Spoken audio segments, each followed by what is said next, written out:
తన భక్తితో సాక్షాత్తు కలియుగదమైన వెంకటేశ్వర స్వామి భూమి మీదకి తెచ్చి తనతో పాచికలు ఆడిపించిన ఒక మహాభక్తుడు హాథీరామ్ బాబాజీ. స్వామివారికి ఎన్నో సేవలు అందించారు హాథీరామ్ బాబాజీ గారు. అలాంటి హాథీరామ్ బాబాజీని మీరు తిరుమలకి వెళ్ళేటప్పుడు ఎప్పుడైనా అక్కడ చూస్తే ఒక మఠం వైపున వెంకటేశ్వర స్వామి, ఒక వైపున హాథీరామ్ బాబాజీ గారు పాచికలాడే చూస్తారు. ఈ వీడియోలో హాథీరామ్ బాబాజీ గారి సమాధి ఎక్కడుందో మనం తెలుసుకుందాం. హాథీరామ్ బాబాజీ గారి సమాధి తిరుమల నుండి 2 కిలోమీటర్ల దూరంలో వేణుగోపాల స్వామి అనే టెంపుల్ వెళ్తే అక్కడ హాథీరామ్ బాబాజీ గారి సమాధి అయితే సజీవంగా మీకు కనిపిస్తుంది. మీరు చూసినట్టయితే ఇక్కడ ఉండే చాలా వరకు లైన్ చూడండి. ఈ వీడియోలో మొత్తం మీరు చూసినట్టయితే హాథీరామ్ బాబాజీ జీవ సమాధి అయిన సమాధి కూడా మేము చూపిస్తాం. ముందుగా ఇక్కడ ఆంజనేయ స్వామి అయితే నెలకొని ఉంటారు.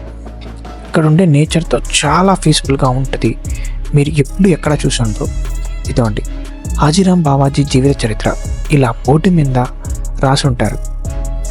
ఇక్కడ చూసినట్టయితే ప్రకృతి చాలా అందంగా ఉంటుంది. మన వెంకటేశ్వర స్వామితో పాచికలాడిన ఒక భక్తుడి కాదే నిదర్శనమే. ఆయన ఎంత గొప్పగా స్వామివారిని పూజించారంటే అంత గొప్పగా పూజించారు.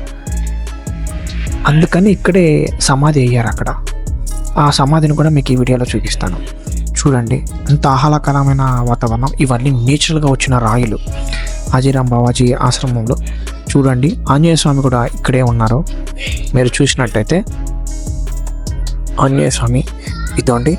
ఇక్కడ చూడండి, మీరు ఇక్కడ చూసినట్టయితే ఇదే అండి హాథీరామ్ బాబాజీ గారి సమాధి.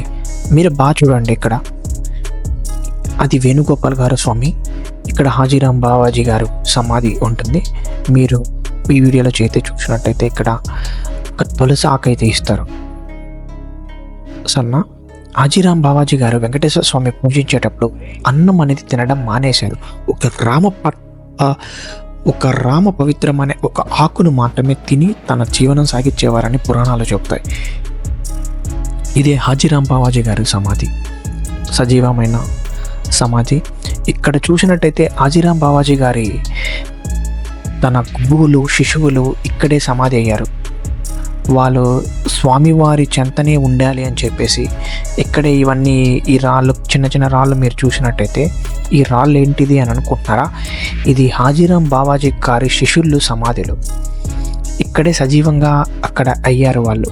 చూడండి చాలా ఇక్కడ ఉండే చెట్టు కూడా చూడండి, కొన్ని సంవత్సరాల నాటి చెట్టు, ఇది కొన్ని వేల సంవత్సరాల నాటి చెట్టు.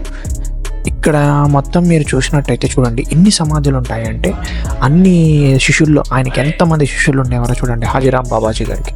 చూడండి చంద్రగిరి కోట రాజు అయినా సరే ఆ రాజు హాథీరామ్ బాబాజీ లీలలో తెలిసి సాక్షాత్తు వెంకటేశ్వర స్వామితో దాయాలాడుతున్నారని తెలిసి తాను కూడా హాథీరామ్ బాబాజీ భక్తుడయ్యేసి ఆయన సమాధి కూడా ఇక్కడే ఉండడం జరుగుతుంది. హాథీరామ్ బాబాజీ గారు వెంకటేశ్వర స్వామికి నిత్యం తన ప్రవచనాలు కానీ స్వామివారిని సేవ చేయడానికి అయితే ఉంటుంది. ఈ వీడియో మీకు నచ్చినట్టయితే లైక్ చేయండి, సబ్స్క్రైబ్ చేయండి అండ్ మీ విలువైన మనసులోని మాట కామెంట్లో తెలపండి. ఓం నమో వెంకటేశాయ.